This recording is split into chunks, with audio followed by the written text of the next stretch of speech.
Zinedine Zidane, a legendary figure in football history, took the reins of Real Madrid as their new manager, leaving a positive mark on the club's success.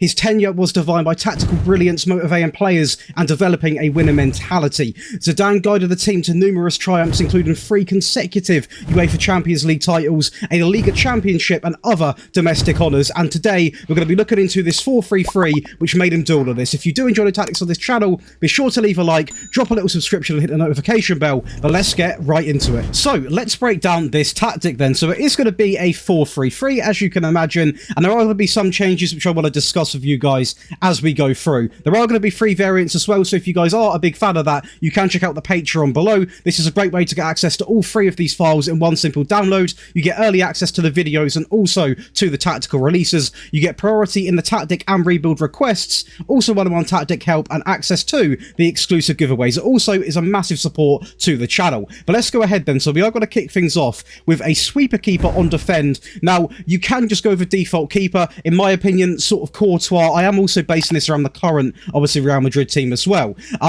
Now, for me, the sweeper keeper on defend worked slightly better, so I would favour towards that if you can, and he is going to be on the default instructions. We then have a wing-back on the right, on attack, on tackle harder and mark tighter. This is going to be a very progressive wing-back, essentially who is going to be a little bit more sort of free roaming than the left-hand-sided full-back, and he is going to get involved a lot in going forward and creating chances for the striker. Trust me, absolutely incredible role. Next to him, we have a central defender on defend on the default instructions, and exactly the same happens for on the left side. Now, in this system, we're not really looking to have too many ball-playing defenders. In my opinion, they didn't really have that at all. It was more of a sort of non-nonsense approach. Obviously, very good at passing through the midfield and things like that. But the 2 centre-backs alone weren't necessarily that sort of elegant in that aspect, so that is why they do not feature as ball-playing defenders. Now, the first change comes in, so I want to talk about this quite significantly, really, especially down this left-hand side. So,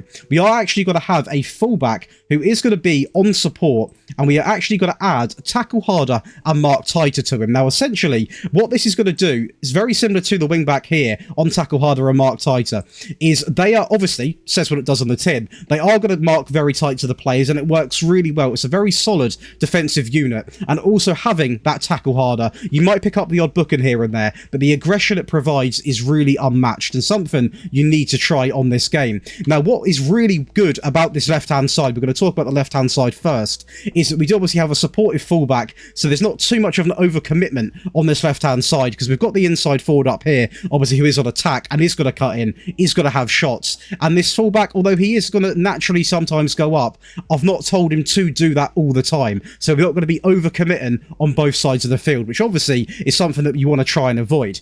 Going over to the midfield, we have a deep lying playmaker on defend, and I must say, in this personal test, we had the likes of Valverde, who done this role absolutely incredibly. You can see here, actually, picked up 20 goals in this deep lying playmaker position. Now, he was bouncing between this and the box-to-box, but a very good player in this role. And we have him on defend, on tackle harder, and also mark tighter. Now, this is going to be the sort of player who is sort of the more defensive midfield player out of the 3, don't get me wrong, and I feel like having another one that is too defensive is almost too negative, so for me, this is a perfect balance. The one change that does come in, we'll quickly go over the box-to-box first, is going to be a simple box-to-box on the default instructions, and essentially why he is on the default is because I don't want him moving into channels, I don't want him getting further forwards all the time, I don't want him shooting more, shooting less, I just want him to be a nice and balanced player that essentially is going to get forward naturally, and also is going to come back, help out Valverde, and obviously, you know, seal up that back 4. And then we actually change the Roman playmaker to a supportive midfield player who is going to be on move into channels and roam from position. Now, the reason why this explains even better why we've not gone for too many attacking midfield players is because the central midfield player, although he is on support, he has got the license to roam, he's going to be moving into channels, therefore he is going to actually be quite naturally attacking. So we don't really want to overcommit any more players in this midfield, and this player essentially is going to find himself in pockets of space here all over the shop, and it works really, really well. And it's something which I noticed when obviously testing and playing some of these games, how infinite influential this individual player role is. It's a really good player role to have in this system. On the left-hand side, we have an inside forward on attack. On the default, he's on the default simply because he literally does everything I want him to do anyway, so no additional instructions are required.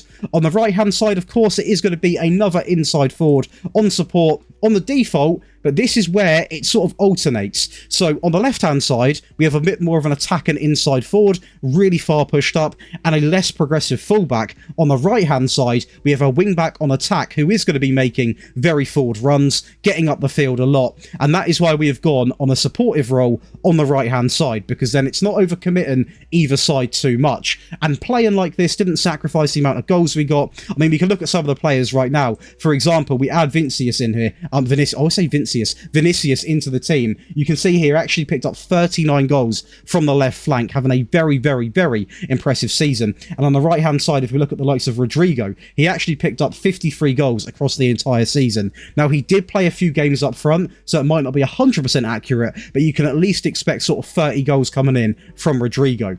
And up top, to finish it off, it is going to be a basic, complete forward on attack, and this is a really good role in this system. It worked very, very well. I'm not going to show the stats too much with the Real Madrid striker situation, because it is Joselu, obviously a bit of a unique situation for Madrid to be in, but when I did test with Juve, for example, Zidane, I believe, come in with about 50 goals, so it does work really, really well, and in my opinion, one of the better 4-3-3s we have released today, a very influential, impactful 4-3-3. Over to the team instructions then. It is going to be a positive mentality. In possession, we're going to have fairly wide, focused play down the left and also the right, a shorter passing directness matched with a standard tempo, so not too aggressive on the players as well, which is very good for you, who obviously, if you've not got that much depth in the team, etc, etc. Mixed crosses, this is more of a favoured thing for me personally. You can obviously change this dependent on how tall your striker is, etc, etc, but for me, mixed is a nice way to go.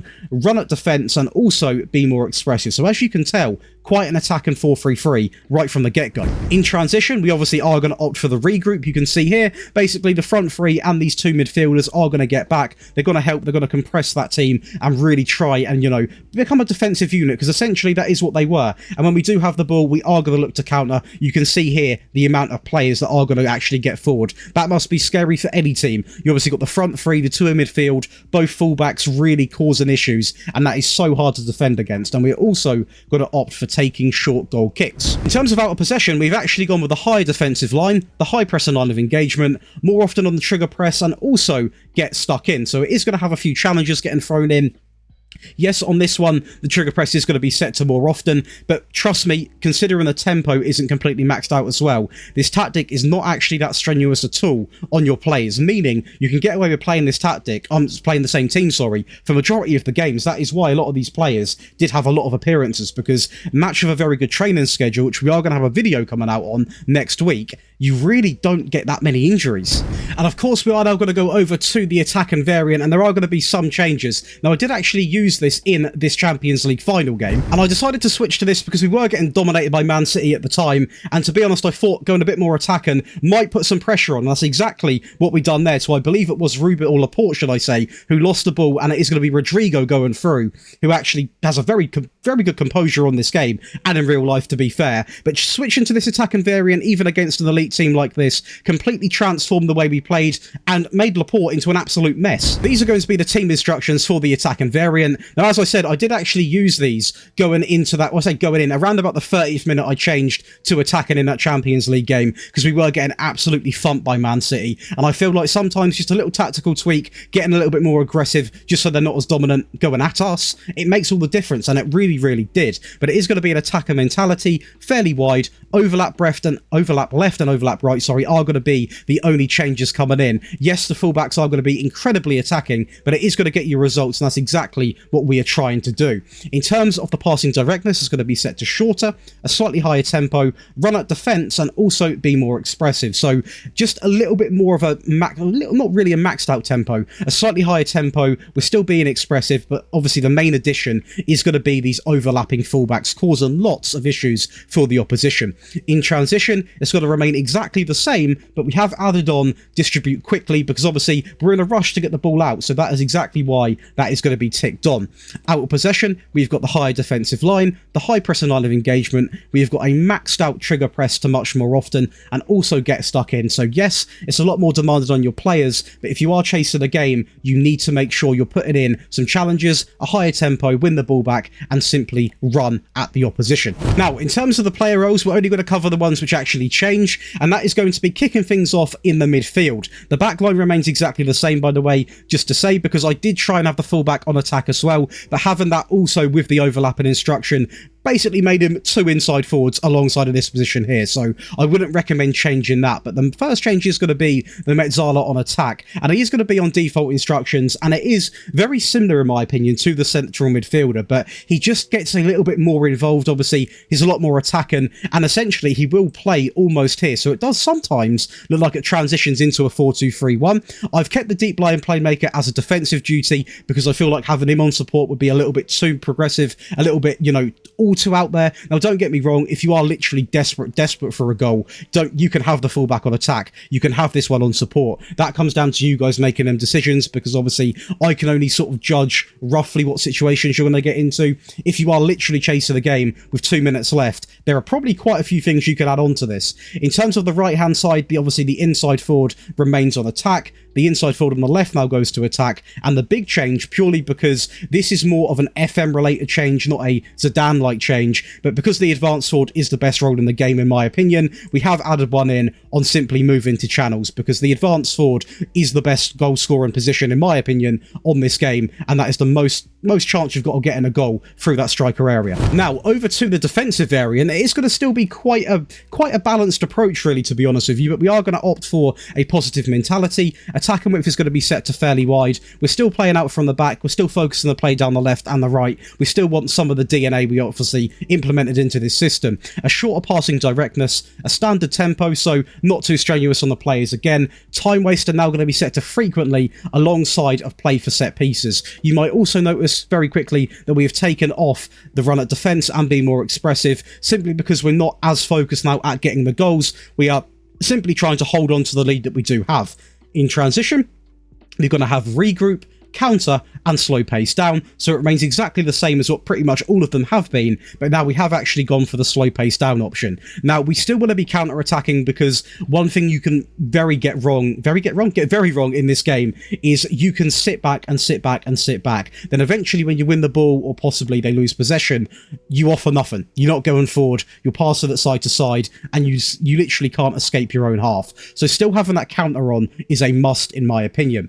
And out of possession, we've gone with a standard line, so dropped it down a little bit, the high press and line of engagement more often, and also get stuck in. The real changes though come in with the player instructions. I actually did use this variant in this game here after the second goal went in. This is going to be the Spanish Cup in a 3-0 win over Barcelona, so just showing that this tactic really is the real deal against one of the biggest teams in Spain, obviously being Barcelona, as it is going to be Big Vidi coming in with the first goal. Bellingham linking it up into Valverde, taking his time through to Modric, right through into Vinny, first touch and an even better finish. This tactic, even on a defensive variant, can create chances, and that's sort of the approach I wanted it to have. I didn't want it to just be a literal negative system all the time. As you can see, Rudiger finishing off a comfortable 3-0 win. But as you can see, some of the player roles are going to be changing, and this is where a lot of the work is actually done. So we're going to kick things off with the back line. So the wing back is going to be on defend, on tackle harder, and also mark tighter. The centre backs remain exactly the same.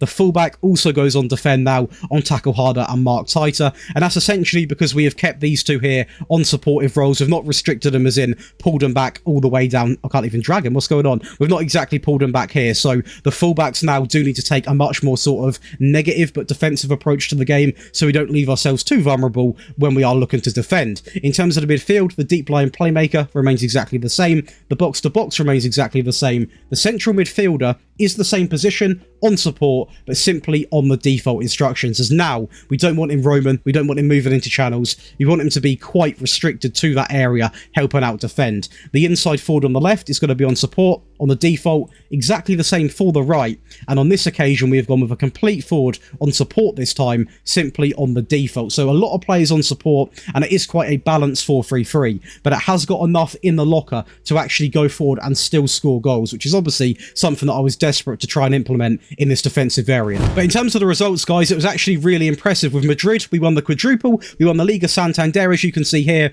coming in with 99 points. We won the Champions League in a 2-0 win against Manchester City. We also won the Copa del Rey and also the Supercopa. That was against Atletico Madrid, by the way, making it a quadruple winning season. In terms of the data hub, we're going to be looking at 3.18 goals per game, a conceded of 0.39, just over 24 shots a game, a pass completion of 89.15, and attacker win ratio just above 76%. Over to Bordeaux, obviously over in the second division of the French league, predicted to finish 4th. We finished first, so can't really complain. Actually going invincible as well. 35 wins, 3 draws, and 0 losses. Absolutely incredible. Knocked out in the 10th round of obviously the Coupe de France, but it was against PSG. Just over 3 goals a game in this save, 0.29 conceded. This is where we really are thriving in that defensive area. Shots per game at 24.05, a pass completion of 89.24, an attacker win ratio of 76.95. I do want to quickly say, this one here, I did use a defensive variant for almost the entire season because I was seeing how it works going in as a bit more of a not favourite necessarily. Obviously, Bordeaux are a great team, but they are predicted to finish 4th, so I used the defensive variant, I think, and don't quote me, for around about 23 games. And lastly, it's going to be the treble with Juventus. We won the Serie A, 29 wins, 5 draws, and 4 losses. Not perfect, but got the job done. Obviously, Inter Milan very close behind us. We won the Europa Conference League as well, a very good final over there, and also the Coppa Italia, making it a very impressive treble winning season, where it is going to be Zidane picking up 27 goals in the league and 24 in the Europa Conference. Data hub as well, not as impressive compared to Madrid and possibly even Bordeaux, but we are going to be looking at 2.34 goals per game, a conceded of 0.53, just over 18 shots a game, a pass completion sitting just over 89%, an attacker win ratio of 75.28. So a tactic that gains access to about 8 trophies over Teston, scored a roughly about 3 goals a game, conceded easily under half a goal a game. This tactic is a must use for you guys. Hope you guys have enjoyed today's video. If you have, be sure to leave a like, drop a little subscription on the channel, and please do hit the notification bell. This way you're never going to miss another upload. And next week we have 7 videos coming, so do stick around for that. Make sure you're tuning in, guys, because we've got a nice variety of videos coming out. Enjoy the rest of your day, and I'll see you in the next one.